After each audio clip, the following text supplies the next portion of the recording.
Queridos, nos trouxe aqui e hoje é noite de renovo, hoje é noite de libertação, de bênção. Não deixe de glorificar o Senhor, de exaltar o nome santo do Senhor, que Ele é digno de toda honra, de toda glória e de todo louvor. Continuamos aí nessa mesma atmosfera de adoração, Senhor. Já fomos ministrados pelos louvores, o Senhor já tem ministrado ao nosso coração, falado conosco, nos visitado com a sua presença. Mas agora o Senhor irá falar conosco por intermédio da sua palavra. Eu quero convidar você que trouxe sua Bíblia, para que você possa abrir comigo a primeira carta de Pedro, capítulo de número 2. Nós vamos fazer menção do verso 1 ao verso 3.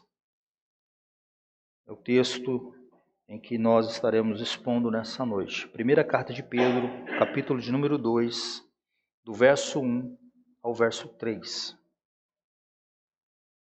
Glória a Jesus.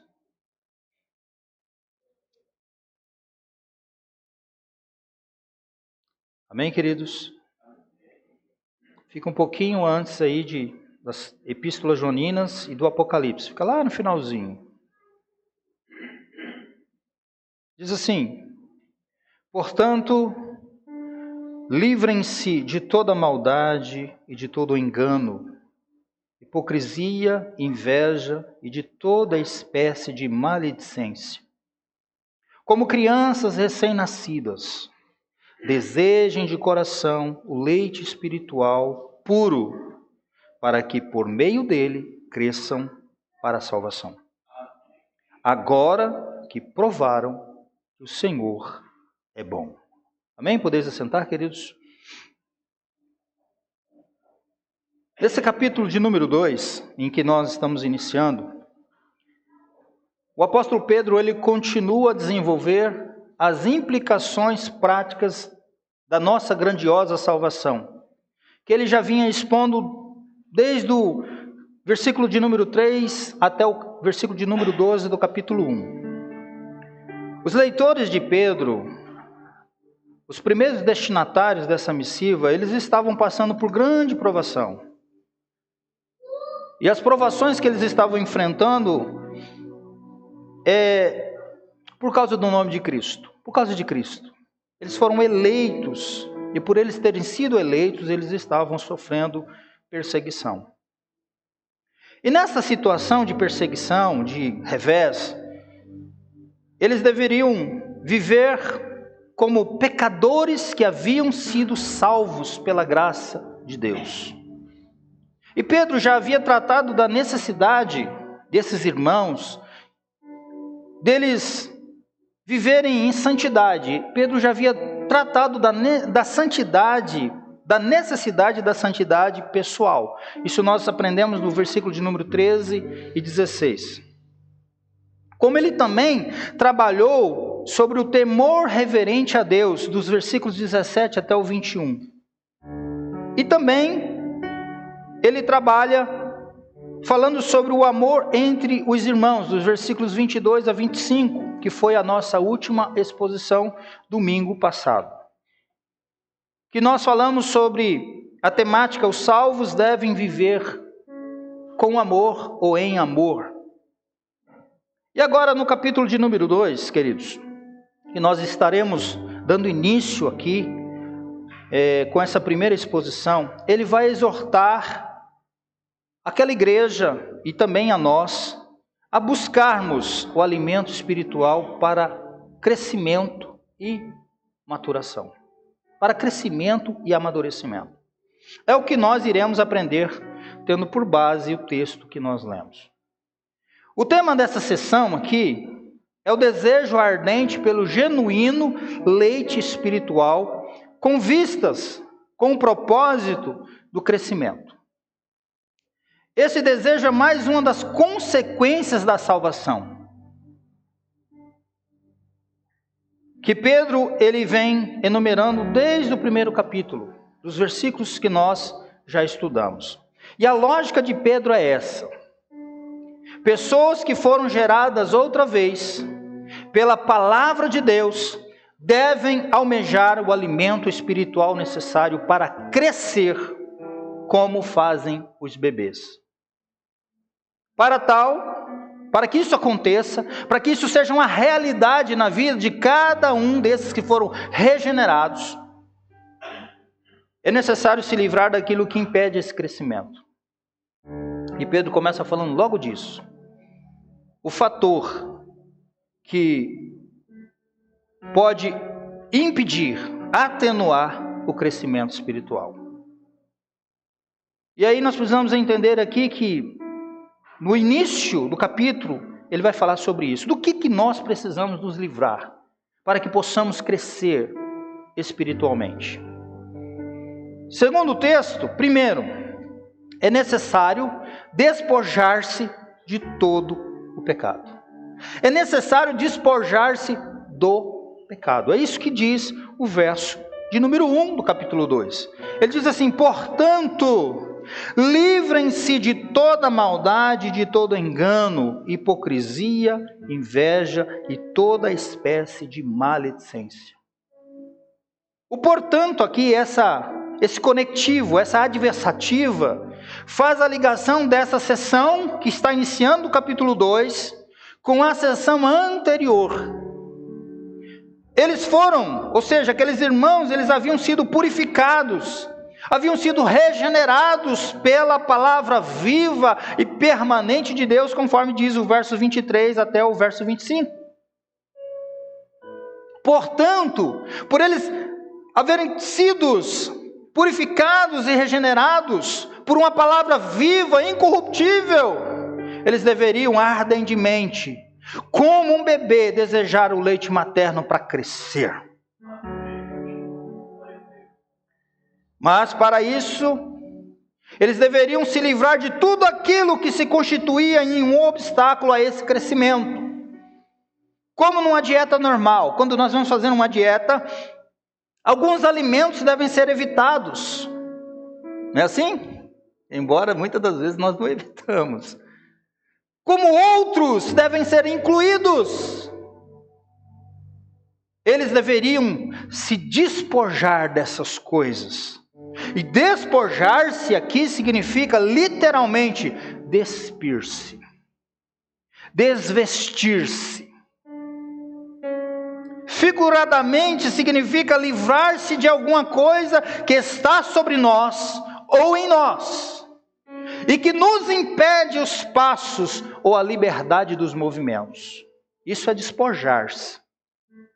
O tempo verbal empregado por Pedro aqui traz a conotação de uma ação completa ou de uma atitude definitiva. Vocês precisam fazer isso. Vocês precisam desvestir-se. Vocês precisam despojar-se.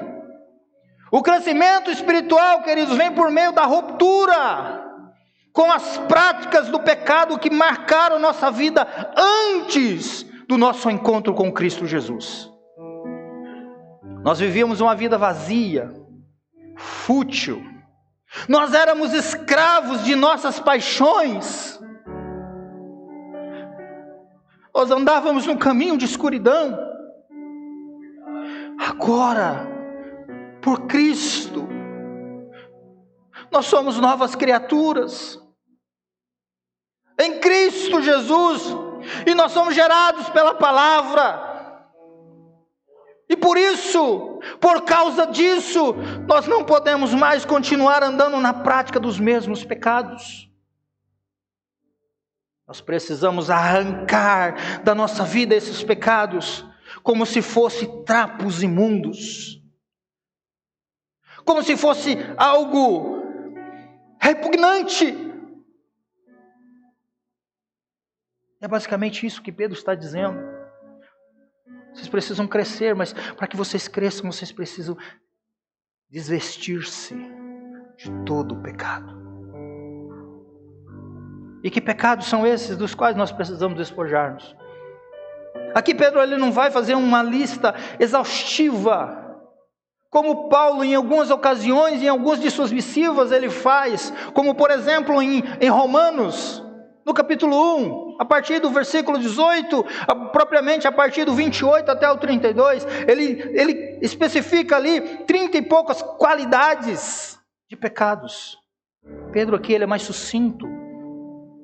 Creiamos, nós, estudiosos, biblicistas, entendemos que devido ao contexto daquela igreja, daqueles irmãos, das perseguições, Pedro então, ele vai enfatizar os pecados que possivelmente eles poderiam cometer. Então ele lista 5 pecados. Que se nós também não cuidarmos e vigiarmos, eles às vezes estão presentes em nossa vida também. Quais pecados que nós precisamos despojar? Que aqueles irmãos precisavam se despojar? Primeiro, ele diz assim: livrem-se de toda maldade e de todo engano. Maldade e engano. Ou maldade e dolo, segundo algumas versões aí de vocês. Esses são os primeiros. A maldade e o dolo não são compatíveis com a vida que temos em Cristo. Se nós de fato estamos em Cristo, esse tipo de sentimento, de atitude, não pode estar presente em nossa vida. Pois não é compatível com a nova natureza que nós recebemos gratuitamente em Cristo Jesus. Esses pecados são como roupas contaminadas e sujas que nós precisamos remover da nossa vida. A palavra grega traduzida por maldade aqui é um termo bem amplo e parece abranger, no contexto aqui dessa missiva, toda a iniquidade do mundo pagão. Caster Marx ele diz que maldade é o desejo de causar dor, mal ou sofrimento ao próximo. Fala aqui de intencionalidade. Porque hora ou outra, às vezes a gente fala alguma coisa, ou faz alguma coisa, sem nem intenção nenhuma de causar um mal, e muitas das vezes as pessoas dizem assim: olha, eu fiquei chateado, eu fiquei magoado, e você diz: eu não tive intenção de magoar você. Não significa que naquele momento você foi maldoso. A maldade no seu contexto aqui, em que Pedro ele quer ensinar, é aquilo quando a pessoa faz com intenção de causar dor. Ele sabe que aquilo vai causar dor. Então isso é maldade. Não é só uma palavra liberada, é uma ação, é um ato, é um comportamento. Então Pedro está dizendo: vocês precisam se livrar disso. Isso não pode haver no coração de vocês. Não pode fazer parte da vida de vocês, do comportamento de vocês. Mas não é só a maldade. Ele diz, a maldade e o engano aqui é dolo. E a palavra grega para dolos, no grego, traduzida por dolo, representa aquele espírito traiçoeiro, que não hesita em usar meios questionáveis para sobressair e obter vantagem. É aquele espertinho, né? Aquela pessoa esperta. O dolo assume a aparência de verdade para que o desavisado seja enganado. Não pode haver. Vocês precisam despir-se disso. Vocês precisam tirar isso de vocês. Mas não somente a maldade e o dolo. Ele também fala da hipocrisia e da inveja. Continuando, ele diz: livrem-se de toda maldade e de todo engano. Hipocrisia e inveja. Hipocrisia, queridos, é fingimento. Tem todo um contexto para falar, né, de uma obra. É como se colocasse uma máscara. A pessoa ela não é ela. É como se colocasse um capuz para ocultar a verdadeira identidade. Muitas das vezes nós olhamos e percebemos uma situação, a gente fala assim: fulano é falso. A gente está querendo dizer, fulano não é verdadeiro, fulano está usando de artifício, ele está sendo hipócrita, ele está usando uma máscara para se esconder. Pedro está dizendo, não pode haver. Vocês têm que se desvestir, vocês têm que ser vocês mesmos. A hipocrisia é fazer da vida um palco para representar um papel, buscando aplausos. O hipócrita finge ser aquilo que não é. Não adianta, porque Deus sabe quem somos. Pedro está dizendo, então vocês precisam se despir-se de toda hipocrisia. E aí ele continua falando, e a palavra que traduz a inveja, ou invejas, né? Porque às vezes está até no plural, descreve o sentimento mesquinho de querer ocupar o lugar do outro, de querer ser o outro. Corresponde ao desejo de ser quem o outro é, de ter o que o outro tem. A inveja se expressa no desejo de possuir algo que pertence ao outro. E uma pessoa invejosa é dominada por uma incurável ingratidão. Pedro está corrigindo porque a pessoa que ela é invejosa, ela não é grata por aquilo que ela tem. Ela não é grata por aquilo que ela é. Então parece que sempre a grama do vizinho é mais verde. Que as coisas que acontecem ao outro é melhor. E aí agora rotularam um negócio de inveja santa. Já ouviu falar esse termo do quinto dos infernos? Ah, uma invejinha santa. Eu não encontrei esse termo na Bíblia. Às vezes eu já até falei essa bestagem alguma vez na minha vida, porque eu não sou perfeito. Mas não existe inveja santa. Inveja é inveja. E inveja é pecado. E quem está falando é a palavra. E nós temos que desvestir-se, despojarmos de toda a inveja.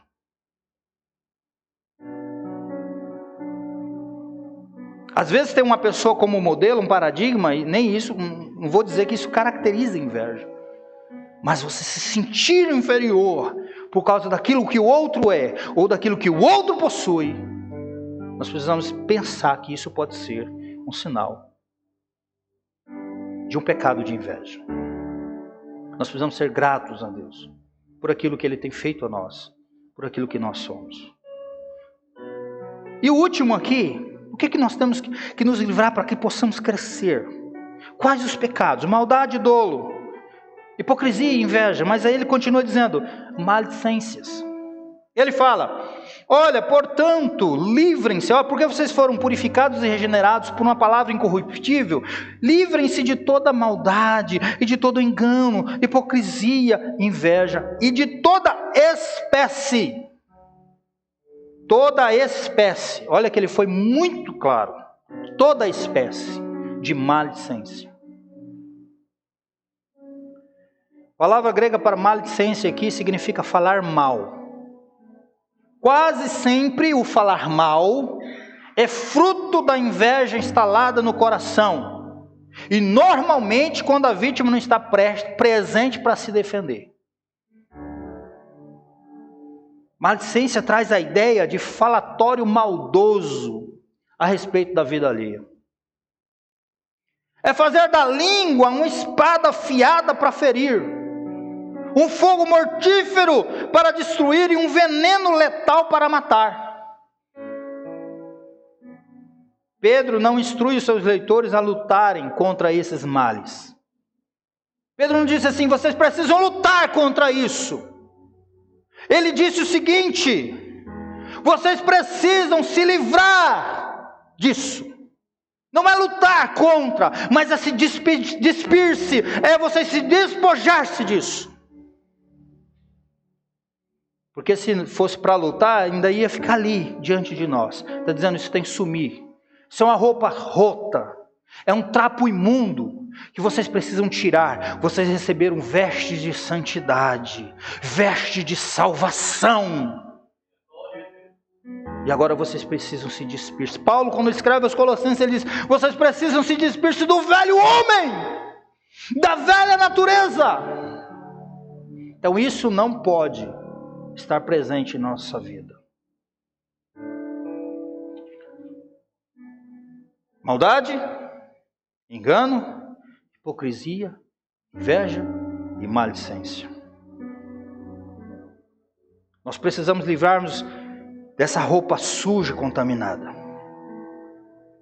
Notemos que o novo nascimento, queridos, implica no abandono de tudo aquilo que nos impede de crescer na graça de Deus.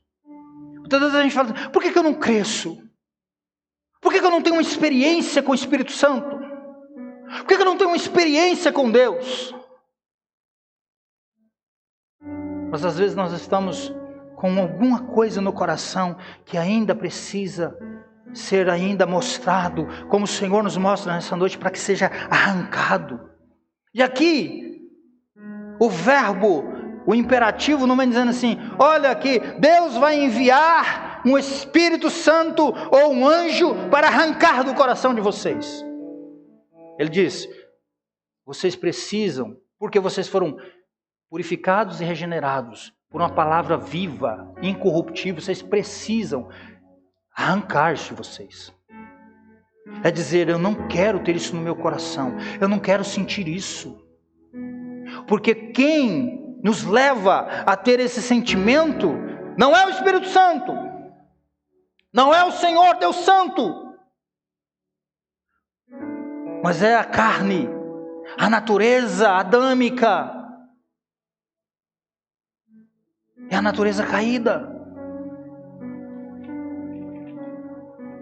Então nós precisamos tomar a atitude, a decisão de dizer, eu preciso me livrar disso, está sujo. Você colocaria uma roupa suja, mal cheirosa para vir num culto? Alguém faria isso? Teria coragem? Por quê?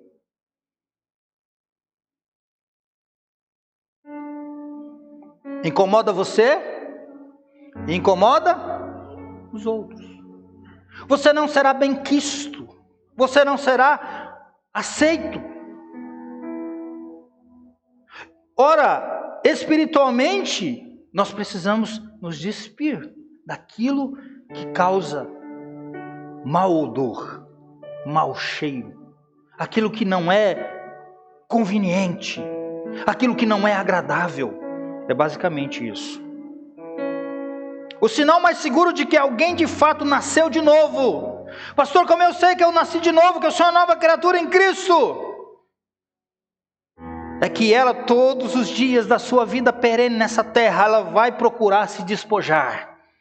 Ela vai procurar se livrar, abandonar e renunciar ao pecado em todas as suas formas, em todos os aspectos da sua vida. Embora sejamos tentados, embora sejamos vilipendiados, mas nós nos esforçaremos todos os dias para despojar-nos e livrar-nos, abandonarmos e renunciarmos ao pecado em todas as formas. Isso não me serve, isso não é bênção para a minha vida, isso atenua o meu crescimento, isso não faz com que eu progrida na minha vida espiritual. Então eu preciso me livrar disso, eu preciso despir-se. O reverendo Augusto diz que esse despir-se é como aquele momento em que Estevão estava sendo apedrejado e muitos despiram as suas túnicas para apedrejar. A mesma palavra Pedro utiliza aqui do original do grego, despir-se é tirar, é arrancar, é se livrar daquilo.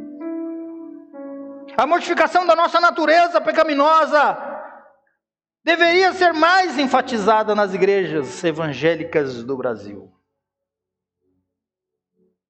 como indício da verdadeira conversão. E aqui eu quero abrir um parênteses, porque na maioria das vezes não é isso que nós ouvimos. Na maioria das vezes a gente ouve: meu lindo, minha linda, uhul, tu é a menina dos olhos de Deus.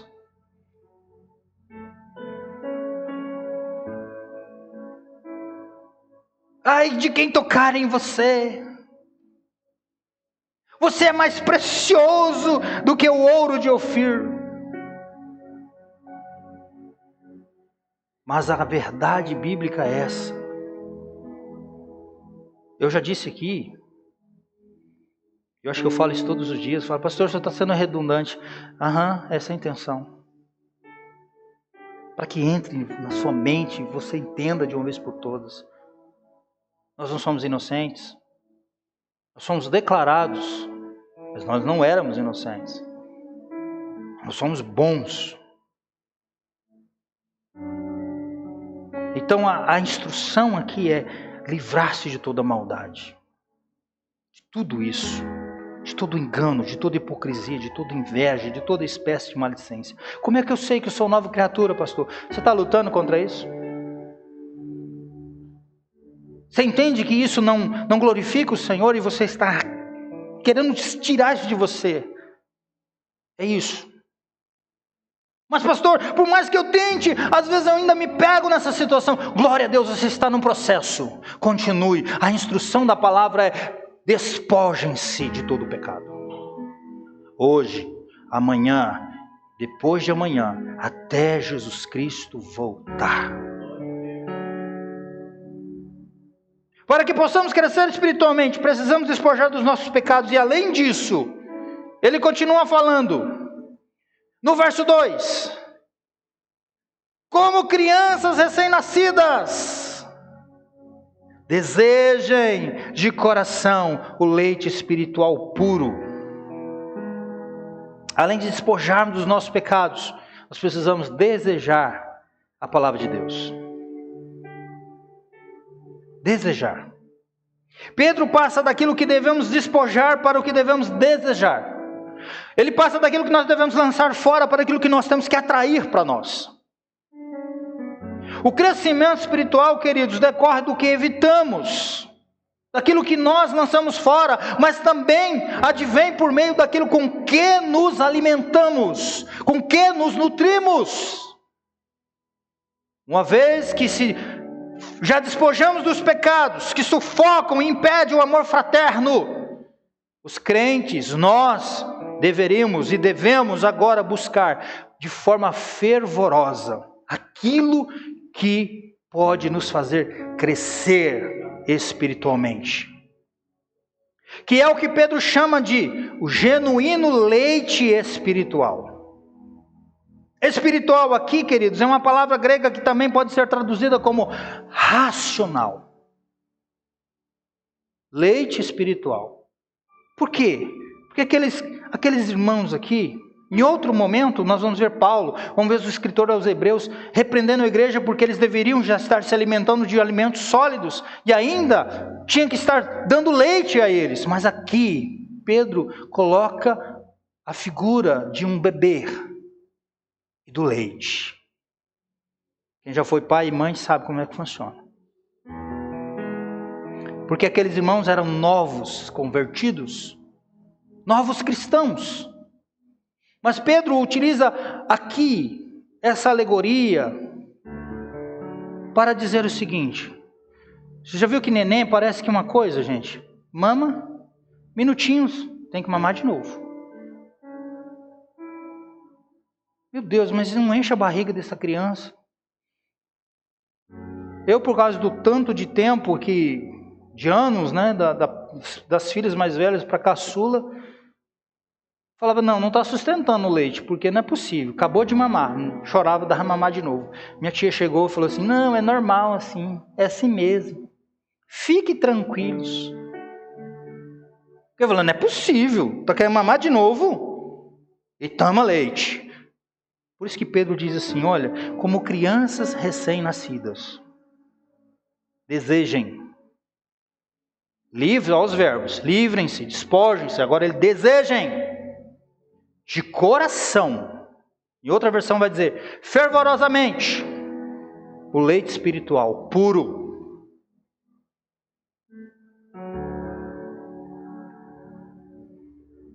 E aí, ele fala e mostra a palavra como alimento. Ele vinha falando os versos anteriores sobre a palavra.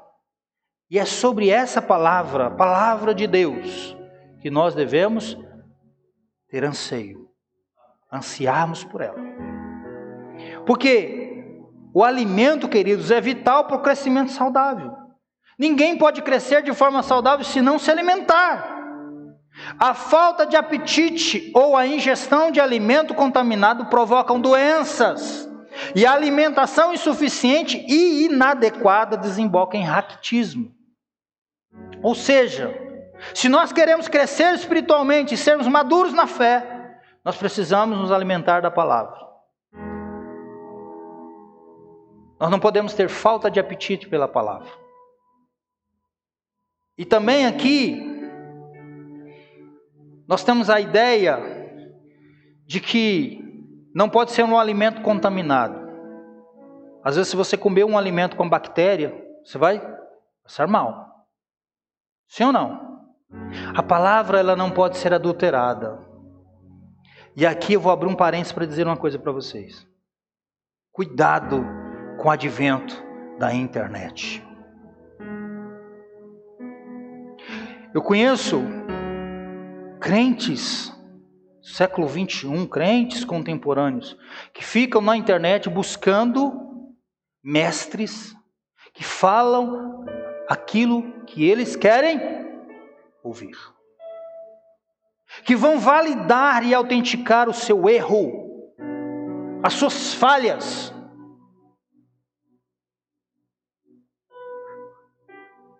Tem pessoas que não aceitam dizimar, ele procura um cara que vai falar contra o dízimo. Na internet, tem. Um monte.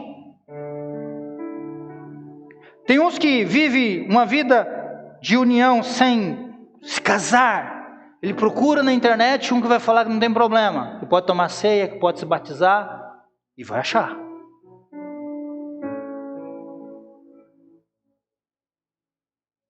O alimento contaminado faz tanto mal do que não se alimentar. A questão é, o alimento puro e genuíno é as Escrituras. Se o seu pastor prega a palavra, ouça ele. Mas às vezes a gente gosta de ouvir o Tiago Brunet falar que Deus tem um lápis e nós temos a borracha.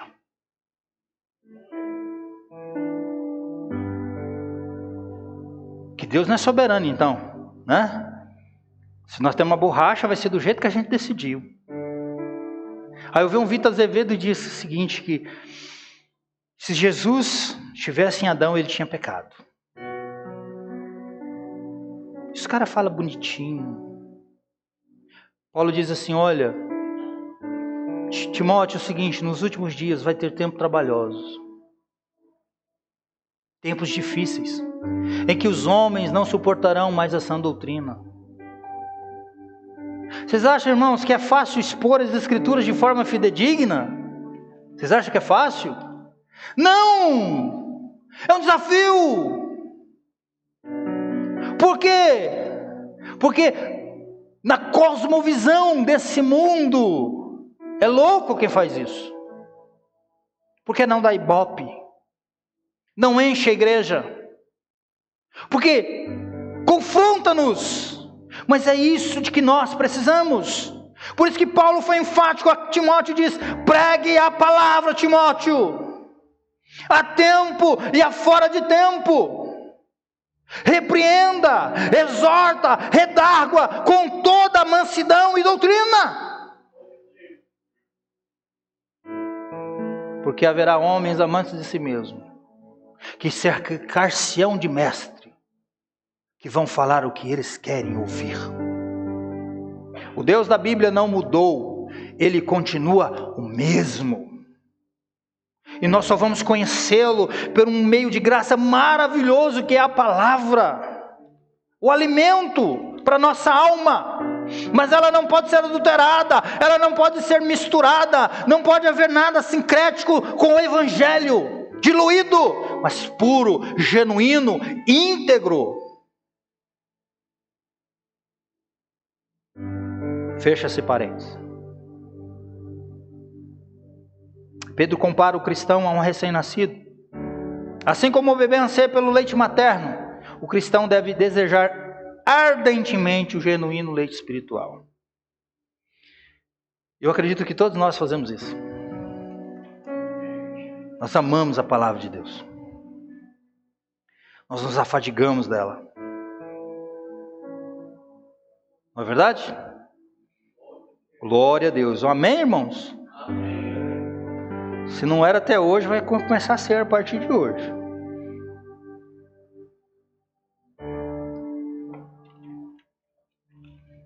Sabe quando você está com fome?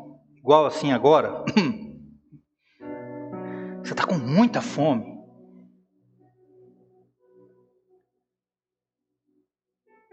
Você almeja matar essa fome. Sim ou não? Será que nós temos essa mesma fome pela palavra de Deus? Esse mesmo desejo pela palavra de Deus? Hoje de manhã nós falávamos alguma coisa sobre isso aqui. O nosso tempo com as Escrituras. Quanto tempo nós temos gastado com as Escrituras? Ou ela só é uma indumentária, um adereço que nós temos, quando nós vamos vir à igreja a gente carrega. Nós precisamos desejar. É isso, que como crianças recém-nascidos. Um bebezinho, meu irmão, quando ele está com vontade de mamar, ele se esguela. Sim ou não? Tem uns abençoados que já vai ter assim, ó. Glória! Vai saber como é que é. E só resolve se você dá o TT para ele. Se não encher a barriguinha com leite, ele vai te perturbar.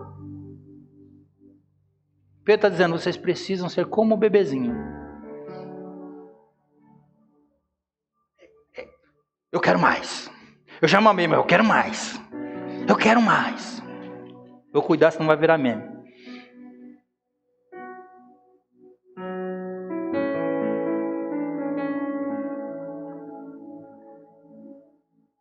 Assim como o bebê anseia pelo leite materno, o cristão deve desejar ardentemente o genuíno leite espiritual.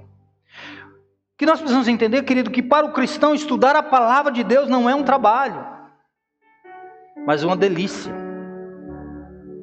Por quê? Porque ele sabe que ele vai encontrar aqui o alimento pelo qual a sua alma anseia. Salmo 42, verso 1, o salmista diz assim, como a corça anseia por águas, a minha alma anseia por ti, ó Deus. Em outra versão vai dizer, como a corça suspira pelas fontes de água. Sabe como que é? Se você já foi algum caçador alguma vez, ou você ouviu história de caçador, você vai saber que a corça, quando ela está sendo perseguida, o alvo dela é as águas. Ela corre pelas águas, porque quando ela chega nas águas, que ela mergulha, ela se renova. E Davi, ele sabia disso, ele diz, assim como a corça anseia por águas, a minha alma anseia por ti, ó Deus. Sabe, queridos, a palavra de Deus não é só para aquele dia de aflição que você está lá e você abre algum texto e faz assim, não. É para todos os dias nós estamos, Senhor, a minha alma tem sede de Ti, a minha alma precisa se deleitar no Senhor. Fala comigo pela Sua palavra, Senhor, vem alimentar o meu espírito.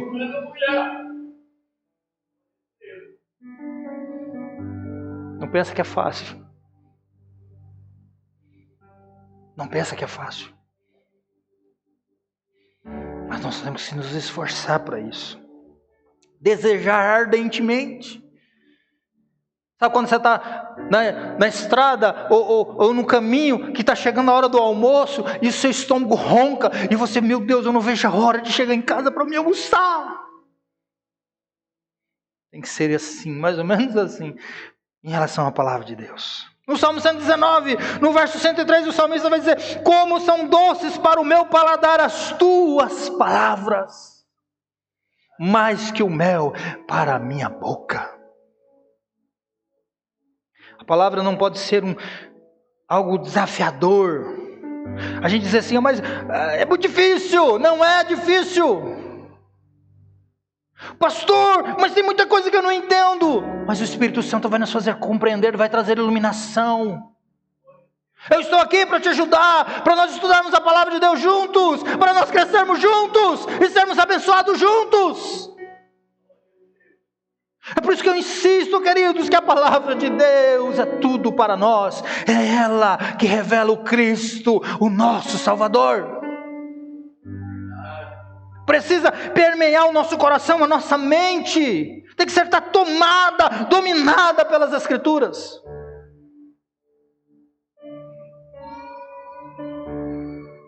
É pela palavra de Deus, pura e não misturada com erros e heresias, como eu disse. O leite não pode ser falsificado, não pode estar vencido, adulterado. É que os crentes precisam e podem crescer para a salvação. Não há crescimento espiritual onde a sã doutrina não está no cardápio diário do povo. Alimentar o povo com a palha das falsas doutrinas, em vez de nutri-lo com o trigo da verdade, é dar leite contaminado a um recém-nascido. Mata mais rápido que a fome. É por isso que eu primo pelas exposições bíblicas. Sermões continuados.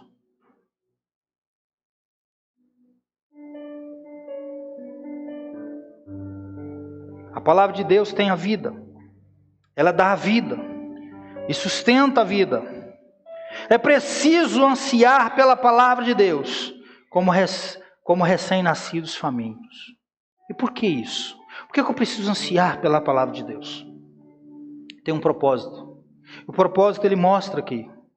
Como crianças recém-nascidas, desejem de coração leite espiritual puro. Para que, aqui, indica propósito. Para que, por meio dele, desse leite, por meio da palavra, cresçam para a salvação. Cresçam para a salvação. Pedro já havia mencionado a salvação mediante a fé em Cristo, como algo que os seus leitores, a sua audiência já havia obtido, conforme o verso 9 do capítulo 1. Porque eles foram regenerados. Ele fala sobre essa regeneração no versículo 3 do capítulo 1, no versículo 23 do capítulo 1. Eles haviam sido resgatados. No verso 18 ele vai falar isso. Olha, não foi com coisas corruptíveis que vocês foram resgatados, mas pelo precioso sangue de Cristo. Tinham purificado a sua alma, no verso 22 do capítulo 1. Nascido de novo, no verso 2 do capítulo 2, parte A. Eles já estavam salvos. Portanto, já eram salvos em Cristo Jesus. Mas Pedro também não fala apenas aqui da salvação presente, mas ele fala da salvação como sendo algo ainda futuro, como a salvação preparada para revelar-se no último tempo, conforme o verso 5 do capítulo 1. Esses dois tempos da salvação, agora e ainda no futuro, são melhor compreendidos se nós mantivermos em mente uma distinção. Primeira coisa que a gente precisa pensar. Por um lado, nós temos a salvação do pecado, da culpa e da condenação do pecado. Algo presente, recebido aqui e agora. Por outro lado, nós temos a salvação da morte, da corrupção eterna e da presença do pecado. Algo que só vai acontecer, que só vai ser concretizado naquilo que Pedro chama de revelação de Jesus Cristo, no verso 7 do capítulo 1. Isto é, a sua revelação final e definitiva ao mundo, quando ele retornar em glória e ressuscitar os mortos. A salvação mencionada aqui no verso 2, parte B, do capítulo 2, é a salvação em seu sentido final, que engloba a santificação e finalmente a glorificação, último aspecto da salvação. E o crescimento aqui, queridos, esse propósito para a salvação, isto é, o desenvolvimento espiritual, que engloba uma compreensão e confiança cada vez maior em Deus, mediante Jesus Cristo. É dado por Deus, é Deus quem dá, mediante a sua palavra. É Deus quem concede, mediante a sua palavra. E este crescimento vem pela leitura, pela meditação, compreensão da palavra de Deus e pela obediência prática aos seus preceitos. Sabe, queridos, nós não podemos ler a palavra de Deus como se nós estivéssemos lendo a coluna do Diário da Amazônia. Não sei nem se tem esse jornal aqui ainda, mas tinha antigamente, 1900 e não sei quando. Hoje a gente não lê mais jornal, né? Nós somos povo moderno. Agora é tudo digital.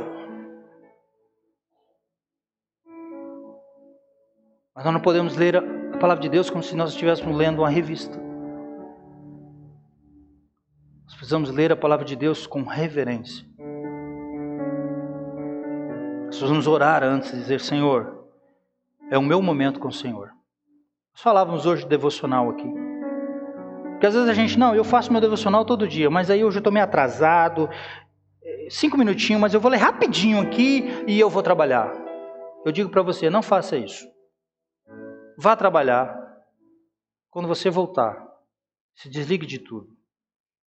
E aí você diz: agora eu vou fazer o meu devocional. Eu vou ler a palavra do Senhor.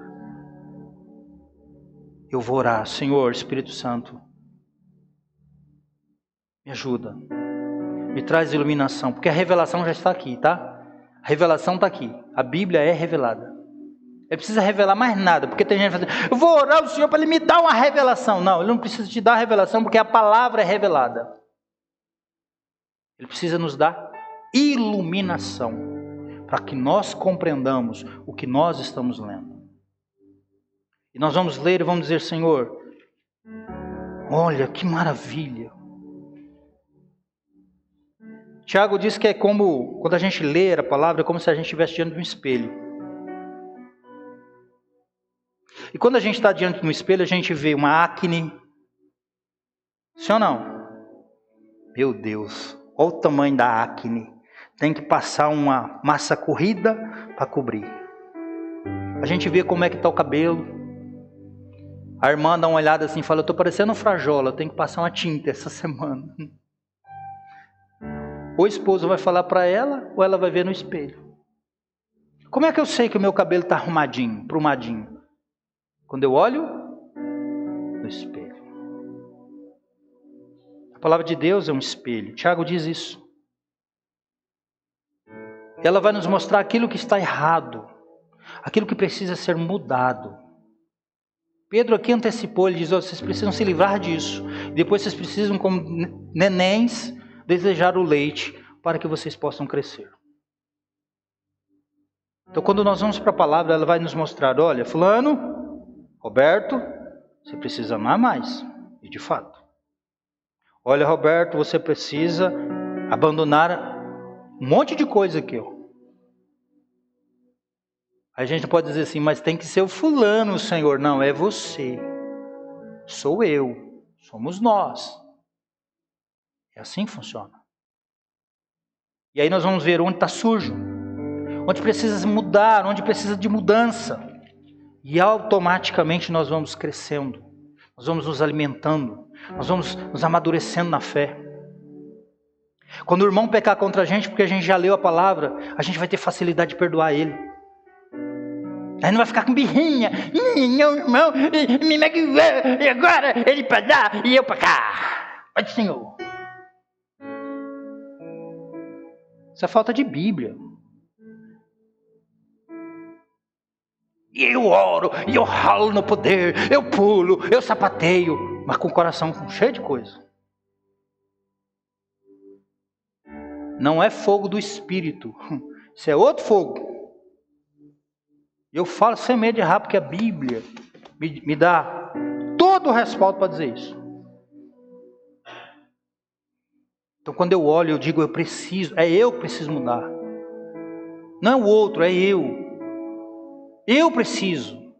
E quando eu entendo isso, eu cresço espiritualmente. E esse crescimento para a salvação, esse desenvolvimento espiritual, engloba uma compreensão e confiança cada vez maior em Deus, mediante Jesus, que se revela na palavra. E é dado por Deus, mediante essa palavra. E esse crescimento vem pela leitura, então eu preciso ler. Mas além de ler, eu preciso ruminar. O que é ruminar, pastor? É meditar. A meditação precede a ação. Quando eu medito na palavra de Deus, o salmista diz: ó, como amo a tua lei, Senhor. É a minha meditação todo dia. Eu preciso ruminar. Eu preciso chegar em casa agora e ficar pensando no que eu ouvi aqui hoje. Ou amanhã, você ir lá no canal da igreja, se inscrever lá, em nome de Jesus, assinar o sininho, e colocar a mensagem e ouvir novamente. Pegar a palavra e ler um texto e você memorizar aquele versículo. Porque hoje nós estamos vivendo uma dificuldade tão grande em crentes, em conhecer as Escrituras, porque talvez esse versículo áureo que o presbítero Sanlai leu aqui, João 3,16, a grande maioria dos mais novos não sabem. João 3,16 diz o quê?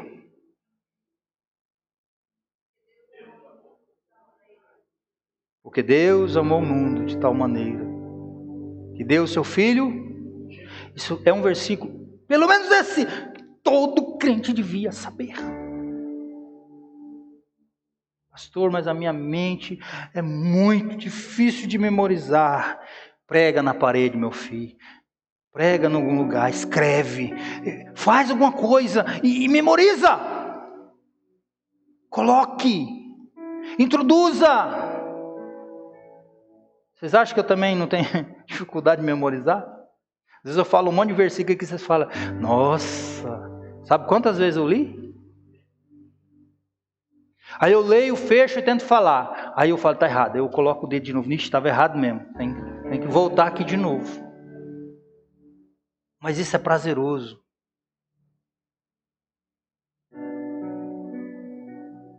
Vocês já ouviram a história do cesto sujo? Tinha o mestre e o discípulo, e tinha um cesto sujo de bambu. E aí o discípulo chegou para o mestre e disse assim: está sujo. Ele falou: está sujo. Então você pega o cesto e você vai lá e busca água para mim. Ele não entendeu muito bem: mas como que eu vou trazer água no cesto? Não tem como trazer água no cesto.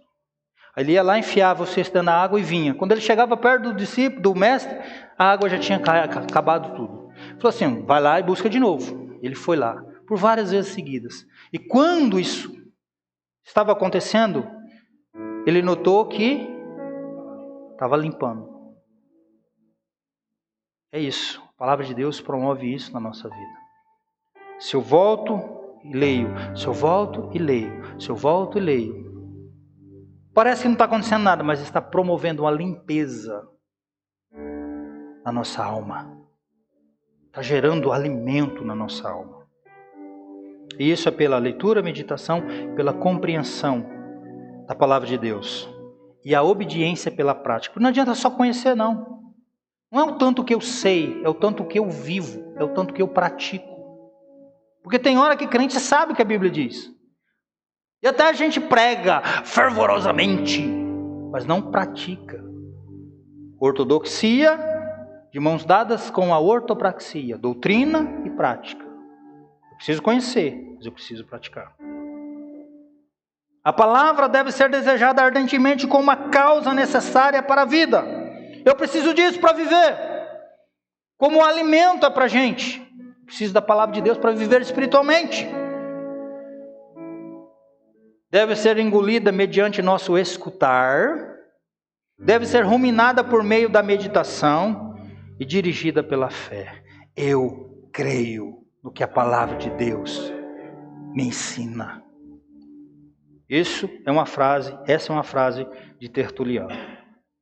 A palavra de Deus nos torna sábios, queridos, para a salvação. Isso que Paulo diz a Timóteo, na sua segunda missiva, capítulo 3, verso 15. E nos dá crescimento para a salvação. Só ela nos dá crescimento. Nascemos da palavra e crescemos pela palavra. E por que isso? No verso 3, Pedro vai mostrar o seguinte: além de mostrar o propósito, ele também fala da constatação. Ele diz: agora que provaram que o Senhor é bom. Nossa salvação, queridos, e o nosso crescimento espiritual são resultados da bondade de Deus. A gente canta aqui. Como é que é aquela música? És fiel em todo tempo. Ai, que maravilha. Todo tempo tu és tão, tão bom. Aleluia, vocês estão vivos.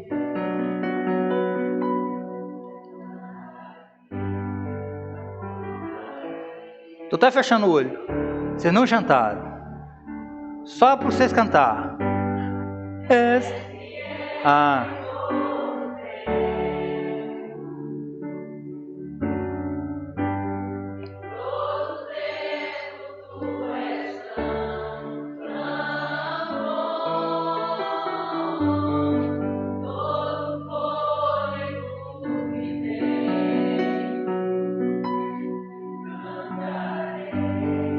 A bondade de Deus, a nossa salvação e o nosso crescimento espiritual são resultados da bondade de Deus.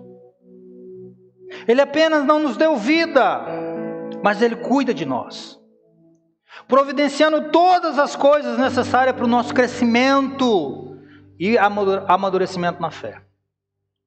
O que Pedro estava ensinando era: já que vocês provaram que o Senhor é bondoso, prossigam e desejem ardentemente a sua palavra. Já que vocês provaram que o Senhor é bondoso, que é por causa da bondade do Senhor que vocês foram purificados e regenerados, vocês precisam prosseguir desejando ardentemente a sua palavra. O argumento de Pedro é simples. Vocês já tiveram a experiência da bondade do Senhor. E por o Senhor aqui, ele se refere a Cristo. Os seus leitores, aqueles irmãos, já haviam experimentado essa bondade no fato de que foram alcançados pela graça mediante Cristo Jesus. Eles foram regenerados, eles nasceram de novo, foram salvos e receberam as promessas de Deus quanto a uma herança eterna lá na eternidade, nos céus. A conversão deles foi o primeiro gostinho que tiveram da bondade do Senhor Jesus. Primeiro. Nossa, que coisa maravilhosa. A alegria da salvação. Isso deveria, abrir o quê? O apetite. Para que eles pudessem desejar ardentemente o puro leite espiritual, a palavra de Deus. Para que eles pudessem experimentar mais e mais de Cristo, e Cristo crescer neles. E eles crescerem em Cristo. Este encorajamento, queridos, sem dúvida, era muito necessário diante das perseguições e tribulações pelas quais eles estavam passando. A lembrança da bondade de Deus em salvar-nos mediante Jesus Cristo sempre será um estímulo para que nós venhamos prosseguir e avançarmos no conhecimento da sua graça. Pedro, ao ecoar essas palavras, ele assume que aqueles a quem ele escreve são de fato os filhos de Deus e que já experimentaram em suas vidas a bondade do Senhor Jesus. Por isso que ele diz: já ou agora que provaram que o Senhor é bom. Portanto, podem com segurança buscá-lo e encontrar nele, em Cristo Jesus, o encorajamento ao meio do sofrimento, desejando ardentemente o genuíno leite espiritual, que é a palavra de Deus. Amém, queridos? O desejo pela palavra. A palavra de Deus não é só para os teólogos, pastores e obreiros da igreja. Paulo diz, Colossenses 3,16: habite, que more em vocês ricamente a palavra do Senhor.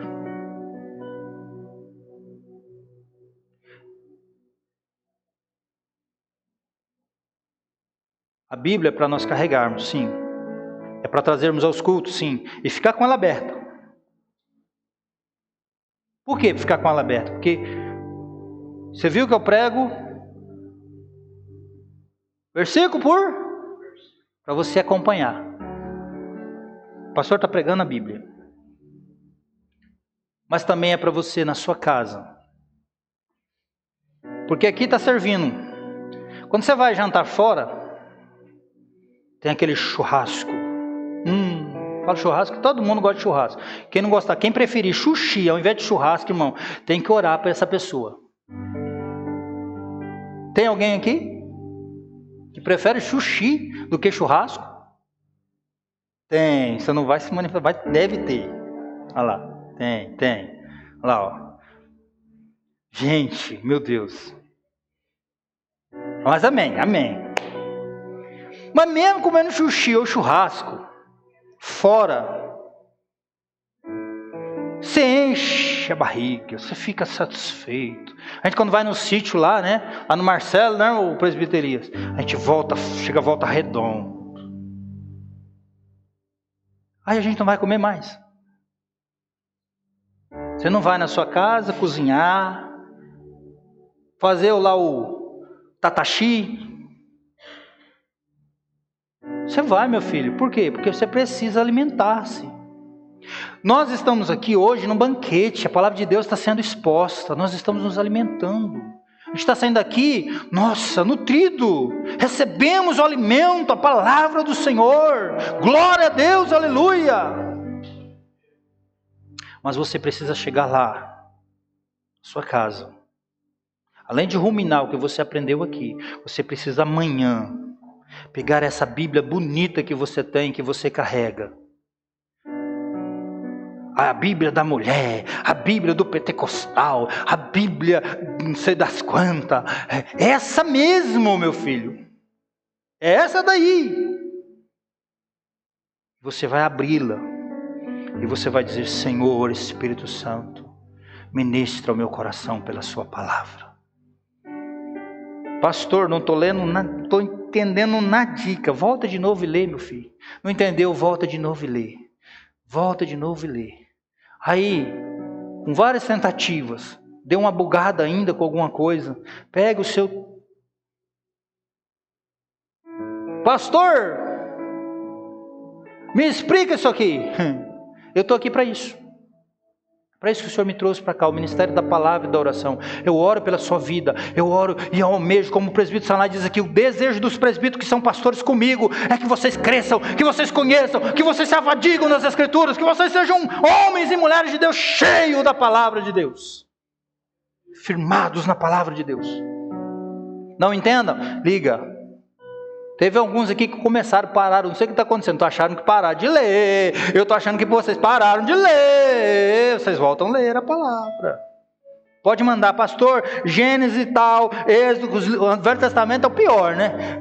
E uma hora eu vou olhar a mensagem, vou te responder, e nós vamos aprender, e nós vamos crescer. Venha para quarta-feira aprender da palavra, venha para o domingo de manhã aprender da palavra. Chega na sua casa, se afadigue da palavra, para que você possa crescer e amadurecer na fé, para que nenhum vento de doutrinas erradas venha te dissipar, para que nenhuma luta venha fazer com que você retroceda, mas que você firme e permaneça na presença de Deus e para a glória de Deus.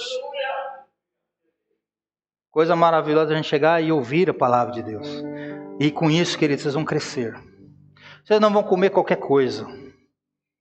Vocês não vão ouvir qualquer coisa. Porque vocês não conhecem a palavra de Deus. É nisso. Ele está dizendo, vocês desejam como criança o leite espiritual de vocês. Para que vocês sejam aperfeiçoados. Para que vocês possam crescer para a salvação. Já que vocês foram salvos, já que vocês provaram que o Senhor é bom. Que essa seja minha, que essa seja sua, que essa seja a nossa realidade. Fique de pé, em nome de Jesus. Sim. Foi falado no terceiro hino